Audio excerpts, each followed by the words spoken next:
Big business man బలవన్మరణం బెంగళూరులో కలకలం రేపుతోంది. Confident group chairman CJ Roy బలవన్మరణానికి పాల్పడ్డారు. ఆఫీస్లోనే తుపాకీతో కాల్చుకొని బలవన్మరణం చెందాడు. ఈరోజు ఉదయమే రాయ్ ఆఫీసులపై ఐటీ దాడులు కొనసాగాయి. అయితే అతన్ని ప్రశ్నించేందుకు ఐటీ అధికారులు రాగానే అధికారులు ఆఫీస్లో ఉండగానే కాల్పులు జరిగాయి. ఇటీవల వరుసగా కాన్ఫిడెంట్ గ్రూప్లో సోదాలు చేస్తున్నారు. బంగ్లాదేశ్, శ్రీలంకల్లోనూ రాయ్కి వ్యాపారాలున్నాయి. 2005లో కాన్ఫిడెంట్ గ్రూప్ ఏర్పాటు చేశారు. విల్లాలు, అపార్ట్మెంట్లు, కమర్షియల్ బిల్డింగ్ల నిర్మాణం చేపట్టారు. రియల్ ఎస్టేట్గా బిగ్ డెవలపర్గా ఉన్నారు రాయ్. ప్రీమియం హౌసింగ్లో మంచి బ్రాండ్ ఉంది. కేవలం సౌత్ ఇండియాలోనే కాదు, మిడిల్ ఈస్ట్లో కూడా ఆయన వ్యాపారాలు ఉన్నాయి. కన్నడ, మలయాళంలో 11 సినిమాలను నిర్మించారు. ఆయన మరక్కర్ అనే భారీ మలయాళ సినిమాను కూడా నిర్మించారు. ప్రముఖ టీవీ షో ఐడియా స్టార్ సింగర్కి నిర్మాతగాను ఉన్నారు. మోహన్ లాల్తోనూ సినిమా తీశారు. ఇప్పుడు బిలియనీర్ సిజే రాయ్ బలవన్మరణం కలకలం రేపుతోంది. ఈ నేపథ్యంలో అసలు ఏం జరిగిందో తెలుసుకునే ప్రయత్నం చేద్దాం. సిజే రాయ్ కాన్ఫిడెంట్ గ్రూప్పై వరుసగా ఐటీ దాడులు కొనసాగుతున్నాయి. గత 2 రోజులుగా బెంగళూరులోని రిచ్మండ్ సర్కిల్లోని ఆయన ఆఫీసు, అలాగే ఆయన మిగతా ప్రాంతాల్లోని కార్యాలయాల్లో సోదాలు నిర్వహిస్తున్నారు ఐటీ అధికారులు. సరిగ్గా ఈ ఉదయం ఐటీ సోదాలు ప్రారంభం కాగానే రిచ్మండ్ సర్కిల్లోని లాంగ్ ఫోర్ట్ టౌన్ బంగ్లాలో ఆయన తన తుపాకీతో కాల్చుకొని బలవన్మరణానికి పాల్పడ్డట్టుగా ప్రస్తుతం పోలీసులు కేసు నమోదు చేసుకున్నారు. ఇది స్వీయ కాల్పుల ఘటనగా పోలీస్ కేసు నమోదైంది. ప్రస్తుతం ఆయన కుటుంబ సభ్యులు విదేశాల్లో ఉన్నారు. పోలీసులు కూడా అదే సమాచారాన్ని వాళ్లకు చేరవేశారు. అయితే రాయ్ ఎందుకు బలవన్మరణానికి పాల్పడ్డాడనే విషయంపై ప్రస్తుతం పోలీసులు ఆరా తీస్తున్నారు. అయితే కొన్ని వార్తా సంస్థలు మాత్రం కేరళలో అతను ఐటీ అధికారుల వేధింపుల వల్లే బలవన్మరణానికి పాల్పడ్డట్టుగా ప్రసారాలు చేశాయి. అయితే ప్రస్తుతం ఆయన ఐటీ అధికారుల దాడులకు బెంబేలెత్తే ఈ బలవన్మరణానికి పాల్పడ్డట్టుగా వార్తలు గట్టిగా వినిపిస్తున్నాయి. ఈ నేపథ్యంలో ప్రస్తుతం సిజే రాయ్ బలవన్మరణం ఒక్కసారిగా కలకలం రేపుతోంది. బెంగళూరులో ఈ రిచ్ బిజినెస్ మ్యాగ్నెట్ ఎందుకు అంత భయాందోళనకు గురయ్యారు, ఎందుకు ఐటీ అధికారుల సోదాలకు భయపడ్డారనేది ఇప్పుడు ఒక చర్చనీయాంశంగా మారుతున్న పరిస్థితి కనబడుతూ ఉంది.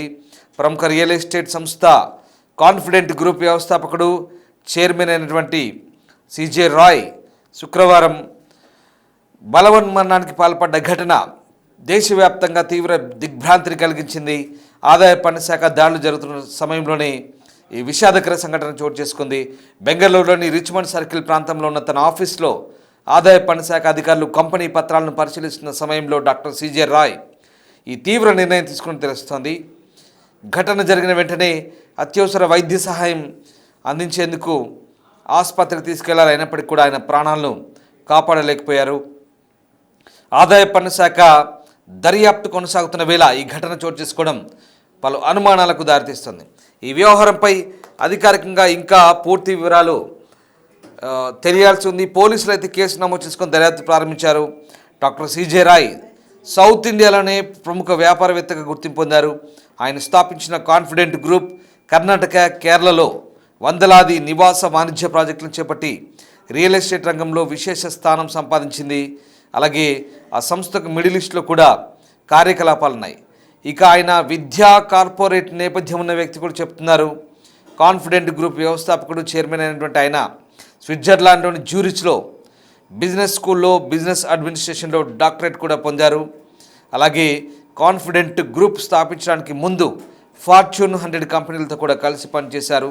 తన వ్యాపార సామ్రాజ్యాన్ని విస్తరించి 200లకు పైగా నివాస వాణిజ్య టౌన్షిప్ ప్రాజెక్టులను ఆయన సౌత్ ఇండియాలో నెలకొల్పారు.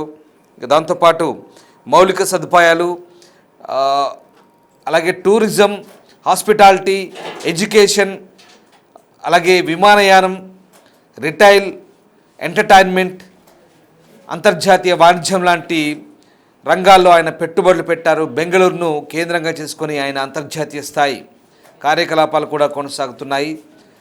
మరోవైపు డాక్టర్ సిజే రాయ్ చలనచిత్ర రంగంలో కూడా చురుకైన పాత్ర పోషించారు.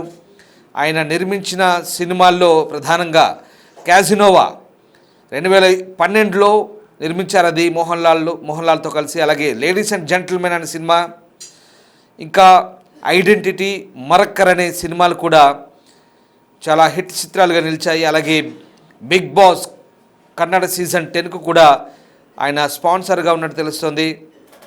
మరోవైపు ప్రజాసేవ చేసే డాక్టర్ సిజే రాయ్ దాతృత్వ కార్యక్రమాలను ముందుండేవారని చెప్తున్నారు. కేరళ, కర్ణాటకల్లో విద్యా స్కాలర్షిప్లు అందించేవారని, మహిళా సాధికారత, ఆరోగ్య సంరక్షణ, వెనుకబడిన వర్గాల సహకారం కోసం ఆయన పనిచేసినట్టుగా చెప్తున్నారు. ఆయన కర్ణాటక, కేరళ రాష్ట్రాలకు స్లోవాక్ రిపబ్లిక్ గౌరవ కాన్సులేట్గా కూడా సేవలు అందించినట్టుగా తెలుస్తుంది. ఇక ఆయన సాంస్కృతిక, సామాజిక రంగాల్లో కూడా తనదిన ముద్ర వేసిన వ్యక్తిగా పలువురు గుర్తు చేసుకుంటారు. ఆయన మృతితో ఇప్పుడు కార్పొరేట్, సినీ, సామాజిక వర్గాల్లో తీవ్ర విషాదాన్ని అయితే నింపింది. అయితే డాక్టర్ సిజే రాయ్ ఎందుకు బలవన్మరణానికి పాల్పడ్డట్టు అనే అంశంపైనే ప్రస్తుతం ఆసక్తికర చర్చ అయితే సాగుతోంది. ఐటీ దెబ్బకు ఒక రియల్ ఎస్టేట్ కంపెనీ చైర్మన్ బలవన్మరణానికి పాల్పడ్డారా? ఇతరత్ర ఆర్థిక లావాదేవీల ఇబ్బందులు ఏమైనా ఉన్నాయా? అసలు సిజే రాయ్ తనంతట తానుగా కాల్చుకున్నాడా, లేదా ఎవరైనా కాల్పులు జరిపారా? ఏం జరిగింది? ఈ కోణంలోనే ప్రస్తుతం పోలీసులు అయితే దర్యాప్తు చేస్తున్నారు. బెంగళూరు పోలీసులు ఘటనా స్థలానికి చేరుకొని దర్యాప్తును వేగవంతం చేశారు. ఆ స్థలంలో ఏదైనా నోటు దొరికిందా, లేదా ఈ బలవన్మరణానికి ఇతరత్ర ఆర్థిక లావాదేవీలు ఏమైనా ఉన్నాయా, ఇంకా ఏదైనా అనుకోని ఘటన ఏమైనా జరిగిందా? ఇదే ప్రస్తుతం బెంగళూరు పోలీసులు విచారిస్తున్న క్రమం కనబడుతూ ఉంది. డాక్టర్ సిజే రాయ్ మరణంతో ఒక్కసారిగా ప్రస్తుతం ఈ అంశం చర్చనీయాంశంగా మారింది. బెంగళూరులో బుల్లెట్ గాయాలతో ఆయన మృతి చెందారంటూ పోలీసులు చెప్తున్నారు. ఈ కేసును బలవన్మరణంగా అనుమానిస్తున్నారు. దీనికి ఖచ్చితమైన కారణాలు పోస్ట్మార్టం తర్వాత నిర్ధారించబడతాయంటూ పోలీసులు చెప్తున్నారు. నగరంలోని రిచ్మండ్ సర్కిల్ సమీపంలోని లాంగ్ ఫోర్డ్ రోడ్లోని కంపెనీలో, తన కంపెనీ ఆఫీస్లో ఈ ఘటన జరిగింది. 57 సంవత్సరాల రాయ్ తీవ్రమైన ఒత్తిడిలో ఉన్నట్టు తెలుస్తుంది. గతంలో ఆయనపై ఈ పన్ను ఎగవేత ఆరోపణల నేపథ్యంలో కొన్ని ఆయన ఇప్పటికే దీర్ఘకాలిక పన్ను ఆధారిత కేసుల్లో ఇరుక్కున్నట్టుగా తెలుస్తోంది. ఆయనపై గతం నుంచే కూడా అసెస్మెంట్ సంబంధించినటువంటి కోర్టు కేసులు కర్ణాటకలో కూడా ఉన్నట్టు తెలుస్తుంది, కర్ణాటక హైకోర్టులో. అలాగే పన్నుకు సంబంధించినటువంటి, ట్యాక్స్కు సంబంధించినటువంటి కేసులు ఉన్నట్టుగా తెలుస్తుంది. ఇక ఆయన కేసులకు సంబంధించి దాంతోపాటు దీర్ఘకాలిక ఈ పన్ను వ్యవస్థలు ఏవైతే ఉన్నాయో, ట్యాక్స్కు సంబంధించినటువంటి ఆ ఇష్యూస్, వాటన్నిటి మీద కూడా ఇప్పటికే దర్యాప్తు సాగుతున్నట్టుగా తెలుస్తుంది. ఇప్పుడు తాజాగా ఆయన గ్రూపు ఆఫీసులపై, కాన్ఫిడెంట్ గ్రూప్ ఆఫీసులపై వరుస సోదాలు జరుగుతుండడం, ఆయన ఇవాళ శుక్రవారం ఉన్నట్టుండి సోదాలు జరుగుతున్న సమయంలోనే తన లైసెన్స్డ్ తుపాకీతో ఆయన స్వయంగా కాల్పులు జరుపుకొని మృతి చెందినట్టుగా పోలీసులు అయితే నిర్ధారించారు. ఇది స్వీయ కాల్పుల ఘటనగానే ప్రస్తుతం పోలీసులు ఆయన కేసును నమోదు చేసి దర్యాప్తు చేసిన పరిస్థితి. విదేశాల్లో ఉన్నటువంటి ఆయన కుటుంబ సభ్యులకు కూడా ఇదే సమాచారాన్ని చేరవేశారు. ఆయన కుటుంబ సభ్యులు విదేశాల్లో ఉన్న సమయంలోనే ఈ ఘటన చోటు చేసుకుంది. ఒకసారి చూడొచ్చు ఆ దృశ్యాలు. రిచ్మండ్ సర్కిల్లోని ఆయన ఆఫీస్ దగ్గర పోలీసులు హడావుడి కనిపిస్తోంది. కాన్ఫిడెంట్ గ్రూప్ ఆఫీస్ అది, రిచ్మండ్ సర్కిల్లో బెంగళూరులో ఆయన ఆఫీస్ అది. ఒకసారి ఆయనకు లగ్జరీ కార్ల కలెక్షన్ కూడా చాలా హ్యాబిట్ చెప్తున్నారు. ఆయన ఇటీవలే రోల్స్ రాయ్స్ ఫాంటమ్ 8 కార్ను కూడా కొనుగోలు చేశారు. ఎక్కువగా ఆయన దగ్గర లంబోర్గిని కార్లు ఉంటాయి, రోల్స్ రాయ్స్ ఉంటాయి, అలాగే చాలా వరకు కూడా హై ఎండ్ కార్లు, లగ్జరియస్ హై ఎండ్ కార్లు ఉంటాయి. ఒకసారి ఆయన కార్ల కలెక్షన్ చూడొచ్చు, ఏ రకంగా ఆయన కార్లను కొంటారు. మిడిల్ ఈస్ట్లో ఎక్కువగా వ్యాపారాలు ఉన్నాయి. ఆయన అంత పెద్ద వ్యాపార సామ్రాజ్యానికి అధిపతి, ఒక బిలియనీర్ అయిన డాక్టర్ సిజే రాయ్ ఎందుకు బలవన్మరణానికి పాల్పడ్డట్టు, అసలు ఏం జరుగుతుంది? రైట్, మా ప్రతినిధి శివ ఢిల్లీ నుంచి జాయిన్ అవుతున్నారు, మా నేషనల్ కొలీగ్. శివ, ఇప్పుడు సిజే రాయ్ మృతితో ఒక్కసారిగా కలకలం రేగుతోంది.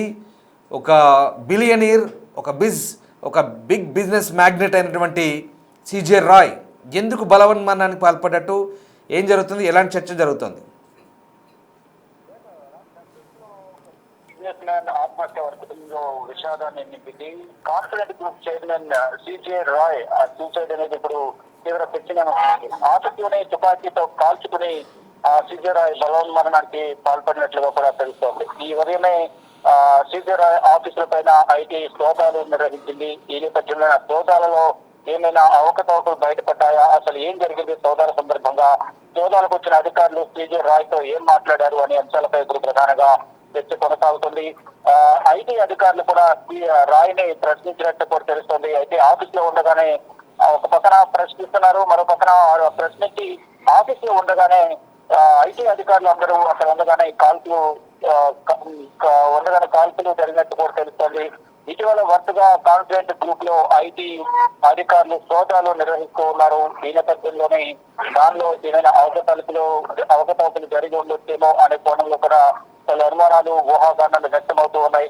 అసలు ఐటీ అధికారులు సిజే రాయ్ ని ఏం ప్రశ్నించారు, ఎటువంటి ఆధారాలను గుర్తించారు అనే కోణంలో కూడా ఇప్పుడు కుటుంబ సభ్యులు కూడా కొన్ని ఆరోపణలు అయితే చేస్తూ ఉన్నారు. బంగ్లాదేశ్, శ్రీలంకలోనూ సిజే రాయ్ కు వ్యాపారాలు ఉన్నాయి. 2005లో కాన్ఫిడెంట్ గ్రూప్ ను సిజే రాయ్ ఏర్పాటు చేశారు. ఆయనకు అనేక విల్లాలు, అపార్ట్మెంట్లు, కమర్షియల్ బిల్డింగ్ లో నిర్మాణం చేపట్టిన బ్యాక్గ్రౌండ్ కూడా ఉంది. ఆ ట్రాక్ రికార్డు కూడా మంచిగా ఉంది అనేది కూడా తెలుస్తోంది. ఇక రియల్ ఎస్టేట్ బిగ్ డెవలపర్ గా సిజే రాయ్ కు మంచి పేరు ఉంది. ప్రీమియం హౌసింగ్ లోనే మంచి బ్రాండ్ సంపాదించారు సిజే రాయ్. ఇక కన్నడ, మలయాళంలో 11 సినిమాలను ఆయన నిర్మించారు నిర్మాతగా. మర్కర్ అనే భారీ మలయాళ సినిమాను కూడా సిజే రాయ్ నిర్మించారు. ఇక ప్రముఖ TV show idea star singer కి ఆయన నిర్మాతగా కూడా వ్యవహరిస్తున్నారు. మోహన్ లాల్ తో కూడా సిజే రాయ్ సినిమా తీశారు. కానీ ఎంత మంచి బ్యాక్గ్రౌండ్ ఉన్న సిజే రాయ్ ఎందుకు సూసైడ్ చేసుకున్నారు, బలవన్మరణానికి పాల్పడ్డారు అనే సందేహాలు వ్యక్తమవుతూ ఉన్నాయి. ఇటు కుటుంబ సభ్యులు కూడా పలు అనుమానాలు వ్యక్తం చేస్తున్నారు. అయితే ఐటీ సోదాలు తరచుగా జరుగుతున్న నేపథ్యంలో దాంట్లో ఏమైనా అధికారులు ఏమైనా గుర్తించారా, అవకతవకలు జరిగినట్లు, అసలు ఏం జరిగింది అనే కోణంలో కూడా ఇప్పుడు కొన్ని అనుమానాలు వ్యక్తమవుతున్నాయి. ఇక కుటుంబ సభ్యులు దీని గురించి అధికారిక ప్రకటిస్తే తప్ప ఎందుకు బలవన్మరణానికి పాల్పడ్డారు అనేది కూడా తెలిసే అవకాశం లేదు. Right, yes, thank you Shiva. So ఇది సిజే రాయ్ కాన్ఫిడెంట్ గ్రూప్కు సంబంధించి గతంలో పన్ను ఎగవేతకు సంబంధించినటువంటి అనేక కేసులు ఉన్నట్టుగా చెప్తున్నారు సిజే రాయ్. ఇక్కడ అప్పులేట్ ట్రైబ్యునల్లో కూడా ఆయన కేసులు నడుస్తున్నాయి. కర్ణాటక హైకోర్టులో ఈ పన్ను ఎగవేతకు సంబంధించినటువంటి కొన్ని ఛాలెంజ్ చేసినట్టుగా తెలుస్తోంది. గత కొద్ది సంవత్సరాలుగా వరుసగా దాడులు జరుగుతుండడం, మళ్ళీ వరుసగా ఆయన గ్రూపులపై ఈ ఐటీ సోదాలు కొనసాగుతున్న నేపథ్యంలో పదే తన గ్రూప్పై ఈ ఐటీ సోదాలతో తన ప్రతిష్ట దిగజారుతోంది. తనకు మానసికంగా ఒత్తిడి పెరుగుతుందని ఆయన భావించారు, మనస్తాపానికి గురయ్యారు. అందుకే ఆయన బలవన్మరణానికి పాల్పడ్డట్టు తెలుస్తుంది. ఓవైపు అధికారులు ప్రశ్నల మీద ప్రశ్నలు కురిపిస్తూ పత్రాలు అన్నీ తెప్పించుకొని అడిగినట్టు తెలుస్తుంది. మరికొన్ని డీటెయిల్స్ అడిగినప్పుడు నేను పత్రాలు తీసుకొని వస్తాను, వాటికి కావాల్సిన డాక్యుమెంట్ తీసుకొని వస్తానని చెప్పేసి అధికారుల దగ్గర నుంచి ఆయన అక్కడి నుంచి వెళ్ళిపోయి తన ఆఫీస్లోకి వెళ్ళి తన తుపాకీతో తాను ఛాతీలో కాల్చుకొని బలవన్మరణానికి పాల్పడ్డట్టుగా తెలుస్తుంది. మొత్తం మీద సిజే రాయ్ బలవన్మరణం అనేది ఇప్పుడు రియాలిటీ రంగంలో ఒక చర్చనీయాంశంగా మారిన పరిస్థితి. అంతేకాదు ఒక బిజినెస్ టైకోన్, బిలియనీర్, సౌత్ ఇండియాలోనే కాదు మిడిల్ ఈస్ట్లో కూడా వ్యాపారాలు ఉన్నాయి. అంతటి బిలియనీర్ ఇంతలా మానసిక క్షోభకు గురై బలవన్మరణానికి పాల్పడడం ఏంటనే వాదన కూడా వినిపిస్తుంది. ఏదేమైనా ప్రస్తుతం సిజే రాయ్ బలవన్మరణం సంచలనంగా మారుతుంది. ప్రస్తుతం దీనిపై పోలీసులు స్వీయ కాల్పుల ఘటనగా కేసు నమోదు చేసుకుని దర్యాప్తు చేస్తున్నారు. ఆయన కుటుంబ సభ్యులు వచ్చిన తర్వాత మిగతా అంశాలను వెల్లడించే అవకాశం కనిపిస్తుంది. ప్రస్తుతం పోలీసులు ఈ అంశంపై లోతుగా దర్యాప్తు చేస్తున్నారు.